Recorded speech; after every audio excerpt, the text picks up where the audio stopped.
Recently તમારી એક film છે બાવળા કરીને, અને એને યુરોપિયન ફિલ્મ ફેસ્ટિવલમાં બેસ્ટ એક્ટ્રેસનો અવોર્ડ મળ્યો છે.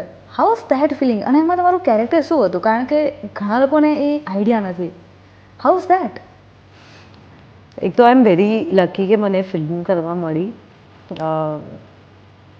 આખી ટીમ એટલી બધી પ્રોફેશનલ અને એટલા બધા ઇન્ટરનેશનલ અપ્રોચ સાથે એ લોકોએ ફિલ્મ બનાવી, અને બહુ બધા ફિલ્મ ફેસ્ટિવલમાં ગઈ. અરાઉન્ડ મારા ખ્યાલથી 25 એવોર્ડ હમણાં મળી ચૂક્યા છે.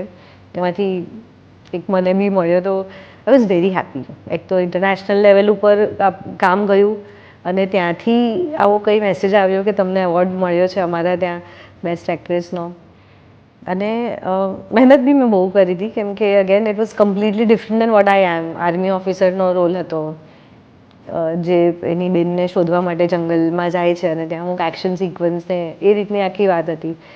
તો completely what I have not done એવી ટાઈપનો રોલ હતો. તો આઈ વોઝ વેરી હેપી. મેં મમ્મી પપ્પાને કીધું, અને હજી આઈ થિંક આપણે વાત કરી રહ્યા છે, વચ્ચે મેં કોઈને કીધું નથી, પણ હા, અંદરથી ખુશ બહુ હતી.